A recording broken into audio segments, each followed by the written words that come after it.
নতুন রাজনৈতিক দল গঠন বা সরকার থেকে পদত্যাগের বিষয়ে কোনো আলোচনা বা সিদ্ধান্ত হয়নি বলে জানিয়েছেন অন্তর্বর্তী সরকারের তথ্য ও সম্প্রচার উপদেষ্টা নাহিদ ইসলাম। বৃহস্পতিবার একটি অনুষ্ঠানে যোগ দিয়ে তিনি একথা জানান। নাহিদ ইসলাম বলেন, রাষ্ট্র কাঠামোর আমূল সংস্কারের ভিত্তি তৈরি করে দিতে চাই, যেন যে সরকারি ক্ষমতায় আসুক না কেন ফ্যাসিবাদ আর না ফিরে আসে। ফ্যাসিবাদের দোসররা ষড়যন্ত্র করলে সরকার কঠোর হবে, তবে আন্দোলন দমন করবে না বলেও জানান তিনি। মাহবুব সৈকতের রিপোর্ট।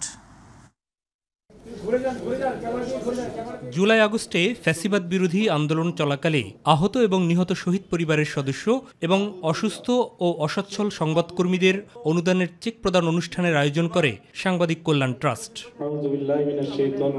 শহীদের আকাঙ্ক্ষার দেশ গড়তে সরকারকে প্রতিশ্রুতি অনুযায়ী পদক্ষেপ নেওয়ার তাগিদ দেন শহীদ পরিবারের সদস্যরা। আমার মনটা আজকে ভরে গেল যে আজকে সাংবাদিকদের জন্য, তাদের ভালোর জন্য, তাদের সন্তানের জন্য অনেক ভালো কিছু আপনারা উদ্যোগ নিয়েছেন। গণমাধ্যমকে দালাল এবং ফ্যাসিবাদ মুক্ত করার উপরও জোর দেন সাংবাদিক নেতারা। যারা এই সরকারকে, এই উপদেষ্টাদেরকে, বৈষম্য বিরোধী ছাত্রদেরকে বিতর্কিত করবার চেষ্টা করছেন, তাদের এখনো সময় আছে, তারা সতর্ক হবেন। গণমাধ্যম কর্মীদের বঞ্চনা তুলে ধরে তা নিরসনের জন্য অন্তর্বর্তী সরকারের প্রতি আহ্বানও জানান অতিথিরা। জুলাই অভ্যুত্থানের পর আমরা যে সুন্দর এই নতুন দেশটি পেয়েছি, এই দেশটি পেয়ে এখানে দাঁড়িয়ে যে কথা বলতে পারছি, তার জন্য আপনাদের সকলের কাছে আমার ঋণ। প্রধান অতিথির বক্তব্যে দেশের গণমাধ্যম স্বাধীনভাবে কাজ করার সুযোগ পাচ্ছে বলে দাবি করেন তথ্য উপদেষ্টা। আপনারা সত্যটা প্রচার করুন। গণমাধ্যমের উপর এক ধরনের সামাজিক চাপ রয়েছে, কিন্তু সরকারের জায়গা থেকে কিন্তু গণমাধ্যমের উপর কোনো চাপ নেই। আমরা সকল ধরনের সমালোচনাকে স্বাগত জানাই। ফ্যাসিবাদের দোসর যারা এখনো আছে, তারা যদি ষড়যন্ত্রের চেষ্টা করে, সেক্ষেত্রে কিন্তু সরকার কঠোর হবে এবং আমরা কঠোর হচ্ছি। রাজনৈতিক দল এবং দেশের গণতান্ত্রিকামী মানুষের মধ্যে কোনো বিভেদ নেই বলেও মন্তব্য করেন তিনি। যে বর্তমান সময়ে যে রাজনৈতিক দলসমূহ যারা রয়েছে, তাদের সাথে ভিন্নমত থাকতে পারে, কিন্তু আমাদের মধ্যে কোনো ধরনের অনৈক্য তৈরি হয়নি। আমার দেশ, আমার জাতি, আমার জনগণ যদি সংকটে পড়ে, তাহলে আমরা সবাই ঐক্যবদ্ধ হয়ে যাব। অনুষ্ঠান শেষে সাংবাদিকদের প্রশ্নের জবাবে নাহিদ ইসলাম কথা বলেন সম্প্রতি তার এবং উপদেষ্টা আসিফ মাহমুদের পদত্যাগের গুঞ্জন নিয়ে। সরকার ছাড়ার সিদ্ধান্ত নিলে আমরা এটা আনুষ্ঠানিকভাবে বলবো, সেরকম কোনো সিদ্ধান্ত এখন পর্যন্ত আমার জায়গা থেকে বা আসিফের জায়গা থেকে আমি যতটুকু জানি যে এরকম হয়নি। মাহবুব সৈকত, মাই টিভি, ঢাকা। শীর্ষ মার্কিন ব্যবসায়ী গেন্ট্রি বিচ বাংলাদেশের বিভিন্ন খাতে বিনিয়োগ করতে আগ্রহ প্রকাশ করেছেন। দেশের জ্বালানি, অর্থ এবং অন্যান্য বেশ কয়েকটি খাতে আরও বিনিয়োগ করতে চায় তার প্রতিষ্ঠান হাই গ্রাউন্ড হোল্ডিংস। বৃহস্পতিবার গেন্ট্রি বিচ প্রধান উপদেষ্টা অধ্যাপক মোহাম্মদ ইউনূসের সঙ্গে সাক্ষাৎ করেন এবং বাংলাদেশে বিনিয়োগের ইচ্ছা প্রকাশ করেন। প্রধান উপদেষ্টা কার্যালয়ে এ বৈঠক অনুষ্ঠিত হয় বলে প্রেস উইং থেকে জানানো হয়েছে।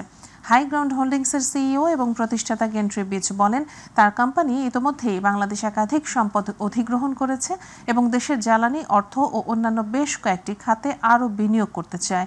অধ্যাপক ইউনূস বিচকে একটি সংকটময় মুহূর্তে বিনিয়োগ করার জন্য স্বাগত জানান। বলেন, অন্তর্বর্তীকালীন সরকার বাংলাদেশে আরও বেশি প্রত্যক্ষ বিদেশি বিনিয়োগ আকৃষ্ট করার জন্য সংস্কার করছে।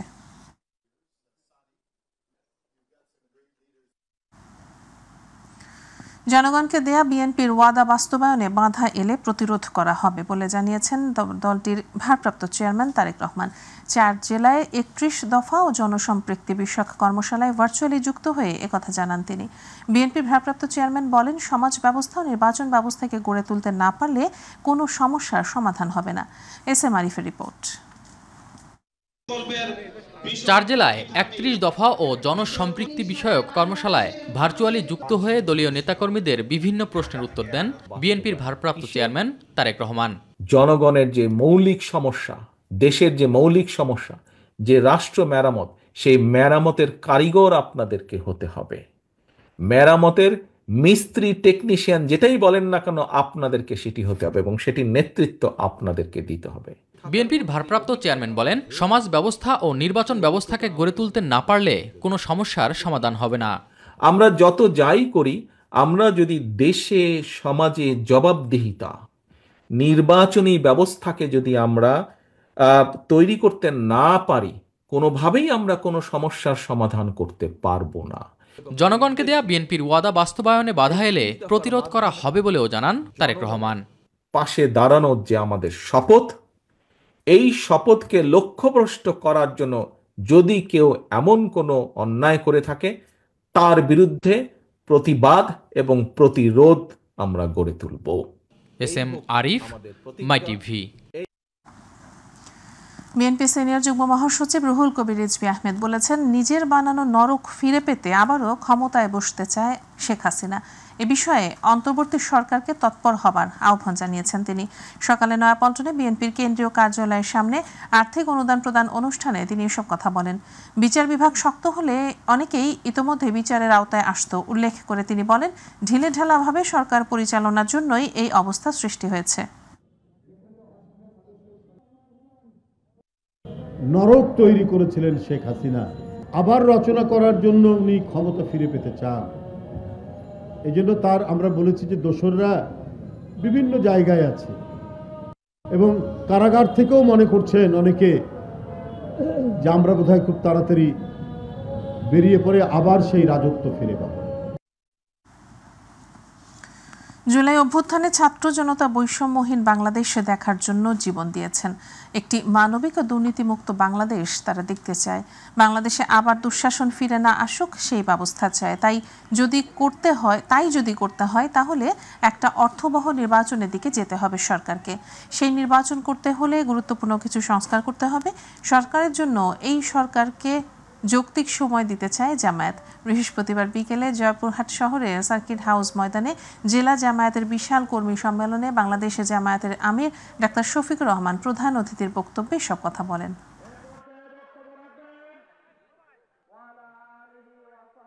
একটা করাপশন ফ্রি দুর্নীতিমুক্ত বাংলাদেশ দেখতে চায়। বাংলাদেশে আবার দুঃশাসন ফিরে না আসুক তা চাবে। তাই যদি করতে হয় তাহলে অবশ্যই একটা অর্থবহ নির্বাচনের দিকে যেতে হবে জাতিকে।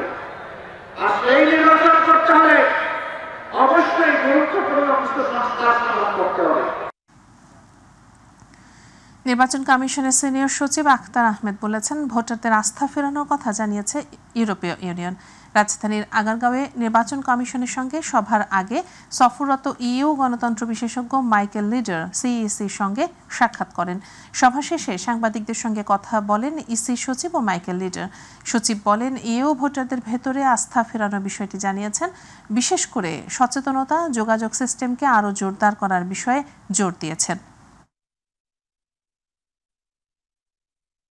কমিটমেন্ট আছে for free fair and credible election, এবং এটাই ওনারা খুব সুন্দরভাবে আমাদেরকে বলেছেন যে এখন বাকিটুকু সময়ের ব্যাপার যেন এই জিনিসটা হয়। আমরা ওনাদের কাছে আমাদের বিদেশে যারা আছেন ডায়াসপোরা, যারা প্রবাসী ভোটার, তাদেরকে কী করে আমরা ভোট ব্যবস্থাপনার মধ্যে আনতে পারি সে বিষয়ে আমরা বলেছি যে তাদের জন্য পরামর্শ বা যদি কোনো মডেল থাকে আমাদের কাছে শেয়ার করতে। নির্বাচন কমিশন ও নির্বাচনী আইন যত দ্রুত সংস্কার করা যাবে তত দ্রুতই নির্বাচন দেওয়া সম্ভব হবে বলে জানিয়েছেন নির্বাচন কমিশন সংস্কার কমিটির প্রধান বদিউল আলম মজুমদার। দুপুরে রাজধানীর ইস্কাটনে বিস মিলনায়তনে আয়োজিত এক গণতান্ত্রিক সংলাপে প্রধান অতিথির বক্তব্যে একথা বলেন তিনি। আয়োজিত সংলাপে বক্তারা বলেন, অন্তর্বর্তী সরকার দেশের মানুষের কাছে দৃশ্যমান কোনো অগ্রগতি বা ইতিবাচক পরিবর্তন তুলে ধরতে ব্যর্থ হয়েছে।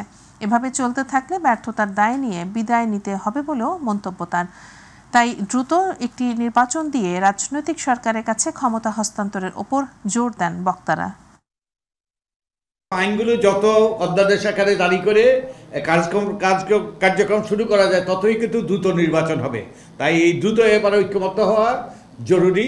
তাই মনে করি আমাদের রাজনীতিবিদরা এবং আমাদের অন্তর্বর্তীকালীন সরকার দ্রুত এই ব্যাপারে ঐক্যমত্য বুঝবে। গাজীপুরে টঙ্গীর তুরাগ নদের তীরে বাদ মাগরিব আমবয়নের মধ্য দিয়ে শুরু হলো বিশ্ব ইজতেমার প্রথম পর্ব। তাবলিগ জামায়াতের শুরায়ে নিজামের অর্থাৎ মাওলানা জুবায়ের অনুসারী তাবলিগের সাথীরা এবারের ইজতেমার প্রথম পর্বের আয়োজক। বাদ মাগরিব ভারতের মাওলানা ইব্রাহিম দেওলার আম বয়ানের মধ্য দিয়ে শুরু হয় এবারের বিশ্ব ইজতেমার আনুষ্ঠানিকতা। শুক্রবার বাদ ফজর বয়ান করবেন পাকিস্তানের মাওলানা জিয়াউল হক। 16 ফেব্রুয়ারি রোববার আখেরি মোনাজাতের মধ্য দিয়ে শেষ হবে এবারের বিশ্ব ইজতেমা। আরও জানাচ্ছেন আতিকুর রহমান তিতাস। টঙ্গীর তুরাক তীরে মাগরিবের পর আমবয়ানের মধ্য দিয়ে শুরু হলো বিশ্ব ইজতেমা। ইজতেমার ৫৮তম আয়োজনে অংশগ্রহণ করেছেন মওলানা জুবাইরপন্থী তবলিগের সাথীরা। বিভিন্ন খিত্তা ও পয়েন্টে জিম্মাদার মুসল্লিরা অবস্থান করছেন, জিকির আসকার ও নফল ইবাদতে সময় কাটাচ্ছেন তারা। আমরা ইনশাল্লাহ দিনের কথাবার্তা শিখবো, এটা তাই শোনাবো ইনশাল্লাহ। আল্লাহ তাআলা আমাদেরকে এই দিন শিখবার জন্য পাঠাইছে।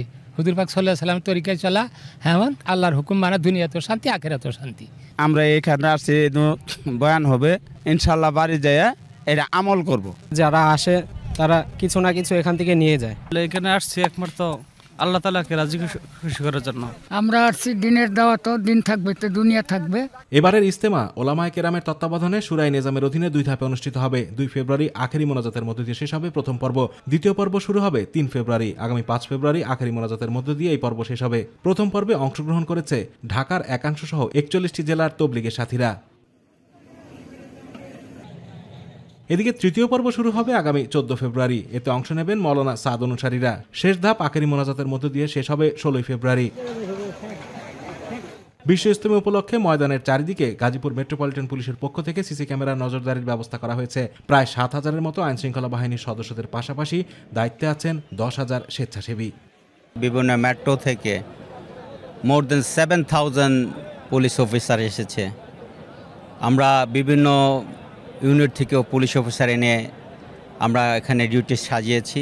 আমাদের 16টি ওয়াচ টাওয়ার আছে, যেখান থেকে আমরা বাইনোকুলারের মাধ্যমে আমরা ভিজুয়ালি দেখব, আমরা ফিজিক্যালি দেখব কোথাও কোনো ঝামেলা হচ্ছে কি না। আমরা সকল ব্যবস্থা রেখেছি। আতিকুর রহমান তিতাস, মাই টিভি। অপেক্ষার আর মাত্র একটি দিন বাঙালির প্রাণের অমর 21শে বইমেলার। আর তাই বাংলা একাডেমি আয়োজিত মাসব্যাপী 21শে গ্রন্থমেলার প্রস্তুতি প্রায় শেষ পর্যায়ে। শনিবার সকালে বাঙালির প্রাণের বইমেলা উদ্বোধন করবেন অন্তর্বর্তীকালীন সরকারের প্রধান উপদেষ্টা ডক্টর মোহাম্মদ ইউনূস। আরও জানাচ্ছেন জাহিদ আহমেদ বাবু। দিনরাত বিরতিহীন কাজের মধ্য দিয়ে প্রস্তুতির একেবারে শেষ পর্যায়ে অমর 21শে বইমেলার স্টল নির্মাণ কার্যক্রম। বাংলা একাডেমির নিজস্ব চত্বর ছাড়াও ঐতিহাসিক সোহরাওয়ার্দী উদ্যানের স্বাধীনতা স্তম্ভ পর্যন্ত এবারও ভিন্ন আঙ্গিকে বইমেলা সেজে উঠবে তার নিজস্ব পরিসরে। অপেক্ষার আর মাত্র একটি সূর্য উদয়। তাই বাঙালির প্রাণের অমর 21শে গ্রন্থমেলার প্রস্তুতি প্রায় শেষের পথে বলে জানান মেলার স্টল নির্মাতারা। আমাদের সবাই বলে গেছে কর্তৃপক্ষে বাংলা একাডেমির লোকজন, তাই আমরা আজকে কাজ শেষ করার জন্য অনেক প্রচেষ্টা করতেছি। কাজটা আজকে শেষ করার কথা ছিল, এখন হবে কিনা হয়তো সম্ভবত কালকেও লাগতে পারে। দুর্দান্ত গতিতে কাজ চলতেছে আর কি। এবারকার মহান 21শে বইমেলার পরিবেশ বিন্যাস নিয়ে বেশ আশাবাদী প্রকাশক ও স্টল মালিকরা। সবসময় তো আশা করি অনেক বেশি, আর মনে হয় এবার জনসমাবেশ বেশি হবে। 24 থেকে 25 একটু ডিফারেন্ট হবে, সবার একটা এক্সপেকটেশন হচ্ছে নতুন করে কোনো কিছু একটা হয়তো হবে। 2025-এর বইমেলা আমরা আশা করছি জনগণের স্বতঃস্ফূর্ততায় প্রাণবন্ত হবে। তবে মেলার সার্বিক পরিবেশ নিয়ে বাংলা একাডেমির মহাপরিচালক জানান 21শে বইমেলা সাজানো হয়েছে 52 আর 24 জুলাইয়ের সাজসজ্জা ও ভাবাবেগ দিয়ে। মুক্তির বার্তার বাহক হিসেবে এবং একই সঙ্গে কথা বলা, যেটা 21শে ফেব্রুয়ারির একটা গুরুত্বপূর্ণ বিষয়, 24-এর গুরুত্বপূর্ণ বিষয়, সেটার একটা সামঞ্জস্যপূর্ণ একটা উপস্থাপন। জুলাই গণ অভ্যুত্থান, নতুন বাংলাদেশ বিনির্মাণ, এই প্রতিপাদ্য নিয়ে এবার সবচেয়ে বেশি নতুন প্রকাশনীর স্টল বরাদ্দ দেওয়া হয়েছে। বইয়ের স্টল তৈরির এই টুংটাং আওয়াজের মধ্য দিয়ে শনিবার থেকে শুরু হচ্ছে মাসব্যাপী অমর 21শে বইমেলার শুভযাত্রা। আর এর মাধ্যমে যে কোনো মূল্যে বাঙালির অহংকার 21শে বইমেলার অর্জন ধরে রাখতে হবে বলে মনে করছেন স্টল মালিক ও নির্মাণ শিল্পীরা। জাহিদ আহমেদ বাবু, মাই টিভি, ঢাকা। 7 কলেজের সঙ্গে না থেকে সরকারি তিতুমির কলেজকে স্বতন্ত্র বিশ্ববিদ্যালয়ে রূপান্তর করা সহ 7 দফা দাবিতে আমরণ অনশন কর্মসূচি পালন করছেন কলেজের কিছু শিক্ষার্থী। পূর্ব ঘোষিত কর্মসূচি অনুযায়ী সকাল থেকে কলেজটির মূল ফটকের সামনে তিতুমির বিশ্ববিদ্যালয়ের রাষ্ট্রীয় স্বীকৃতির দাবিতে আমরণ অনশন ব্যানারে তারা অনশনে বসেন। গত 28 জানুয়ারি ঢাকার সরকারি তিতুমির কলেজকে বিশ্ববিদ্যালয়ে রূপান্তর এবং বিশ্ববিদ্যালয়ের প্রশাসনিক কাঠামো গঠনে 48 ঘণ্টা সময় বেঁধে দিয়েছিলেন শিক্ষার্থীরা। সড়ক বন্ধ করে অনশন কর্মসূচি পালনের ফলে যানজটে স্থবির হয়ে যায় পুরো এলাকা।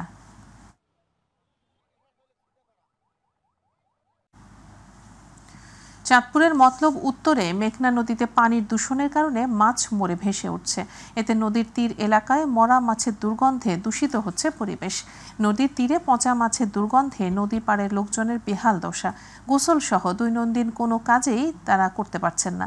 নদীতে ইলিশের পোনা সহ বিভিন্ন প্রজাতির মাছের পোনা মরে যাচ্ছে, আর এতে করে ব্যবহারের অনুপযোগী হয়ে পড়ছে নদীর পানি।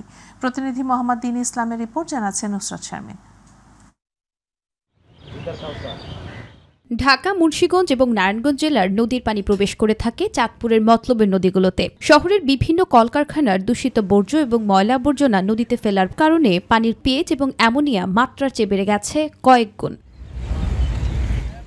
দ্রবীভূত অক্সিজেন প্রায় শূন্য হয়ে যাওয়ায় নদীতে থাকা বিভিন্ন জাতের মাছ, মাছের পোনা এবং জলজ প্রাণী মরে যাচ্ছে। মাছগুলো মরে ভেসে উঠছে এবং নদীর পাড়ে জমা হয়ে পচে এলাকায় দুর্গন্ধ ছড়াচ্ছে, যাতে করে বেহাল দশা এলাকাবাসীর। শহরের যেই নোংরা যেই জলগুলা ছিল ওইগুলা সব আমাদের নদীতে এসে পড়ছে। তো ওইগুলার কারণে আমাদের এই যেই ছোট ছোট মাছগুলা ওইগুলা সব আক্রান্ত হয়ে গেছে, সব মানে মরে আমাদের এই নদীতে বেশি মানে পাড়ে বেশি আসছে। মরা মাছের গন্ধয় এখানে অনেক লোক গোসল করতে পারি না, আমরা এখানে অনেক লোক বসবাস করতে পারি না। 2-3 হাজার লোক আছে, আমরা মনে করেন খুবই সমস্যা হয়। সরকার যদি সহযোগিতা করে, আমাদের এই নদীর মধ্যে ফসা পানির যদি কোনো একটা সংস্কার করে, তো আমাদের জেলে খেয়ে বাঁচবো, আর নাইলে নিয়ে খেয়ে বয়ে থাকতে হবে। বুড়িগঙ্গা ও শীতলক্ষা নদীর তীর ঘেঁষে গড়ে ওঠা বিভিন্ন কলকারখানার দূষিত কেমিক্যালযুক্ত পানি মেঘনা নদীর তলদেশ দিয়ে আসায় ছোট বড় মাছ মরে ভেসে উঠছে। পচা মাছের দুর্গন্ধে নদী পাড়ের মানুষের জীবনমান দুর্বিষহ হয়ে পড়েছে বলে জানায় এই মৎস্য কর্মকর্তা। এখানে উপজেলা স্থানীয় বা উপজেলা নির্বাহী অফিসারকে মহোদয়কে জানানো হয়েছে, উনি জেলা প্রশাসককে জানিয়েছেন এবং আমাদের পরিবেশ অধিদপ্তর এই ব্যাপারে তারাও জেনেছে এবং তা ব্যবস্থা নেবে। কলকারখানার এইসব বর্জ্যের সঠিক পয়ঃনিষ্কাশন ব্যবস্থা নিশ্চিত করতে সরকারের সঠিক নজরদারির কোনো বিকল্প নেই বলে মনে করেন এলাকাবাসী। নুসরাত শারমিন, মাই টিভি নিউজ।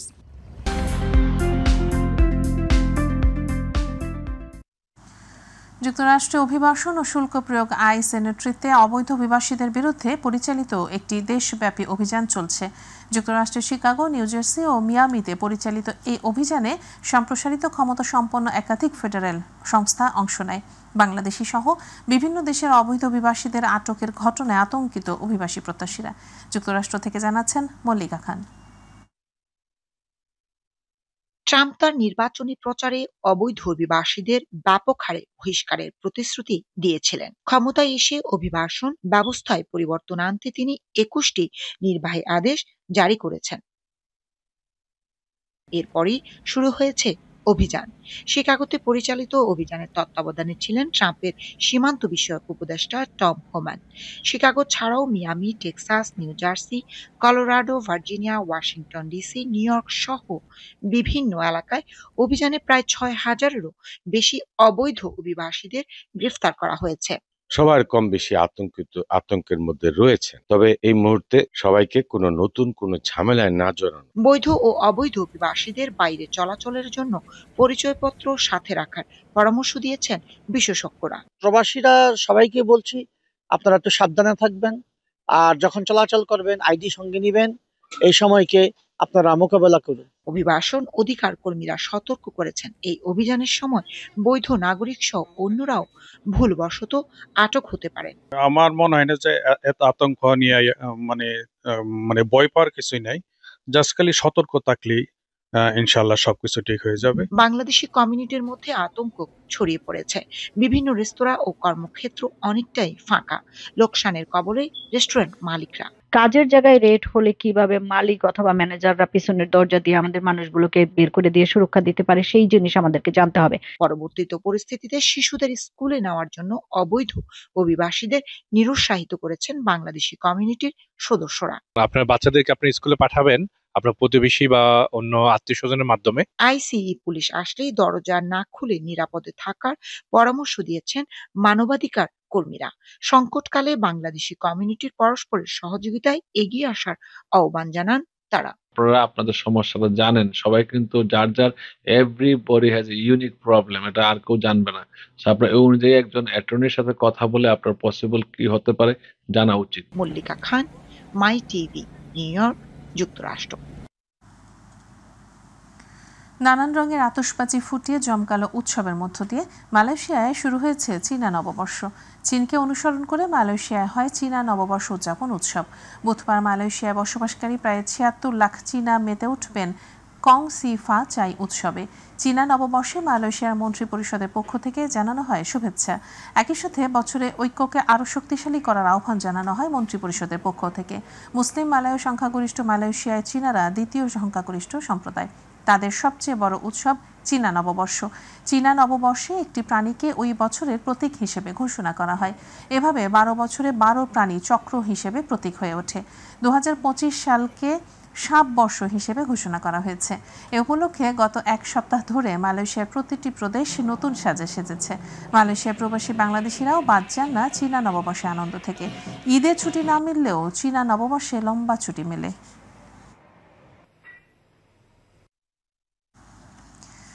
মালয়েশিয়ায় মালিকের কাছ থেকে বেতন না পেয়ে ভাঙচুর করায় বাংলাদেশি এক নাগরিককে ২ বছর ২ মাসের কারাদণ্ড দিয়েছে দেশটির আদালত। প্রতিনিধি আশরাফুল মামুন জানান, আদালতের বিবৃতিতে বলা হয়, অভিযুক্ত ও ভুক্তভোগীর মধ্যে মূলত বেতন পরিশোধ সংক্রান্ত একটি বিরোধ ছিল। বেতন না পেয়ে এই বিরোধ চূড়ান্ত পর্যায়ে পৌঁছালে অভিযুক্ত রফিক ভুক্তভোগীকে পেছন থেকে আঘাত করেন এবং ক্ষুব্ধ হয়ে কর্মস্থলে চারা গাছগুলোর ক্ষতি করেন। প্রথম অভিযোগ অনুযায়ী ৭ ডিসেম্বর রাত ১০টার দিকে ইয়ং পেং লাবিস সড়কে ৩৩ বছর বয়সী এক ব্যক্তিকে ইচ্ছাকৃতভাবে আঘাত করার দায়ে অভিযুক্ত রফিককে মালয়েশিয়ার ফৌজদারি দণ্ডবিধির ৩২৩ ধারায় অভিযুক্ত করা হয়। ৩টি অভিযোগে তাকে এই শাস্তি দেয় মালয়েশিয়ার ইয়ং পেং ম্যাজিস্ট্রেট আদালত।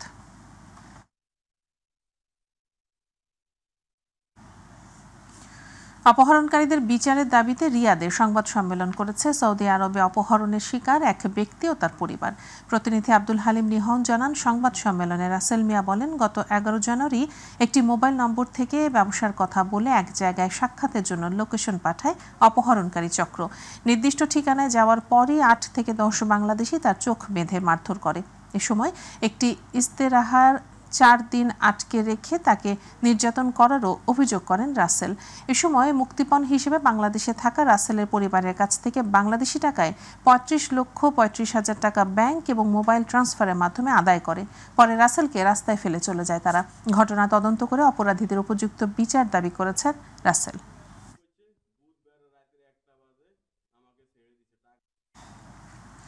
কুয়েতে অবস্থানরত প্রবাসী বাংলাদেশিদের জন্য একক ভিসা সত্যায়নের জন্য কুয়েতের বাংলাদেশ দূতাবাস জনসচেতনতামূলক বিজ্ঞপ্তি জারি করেছে।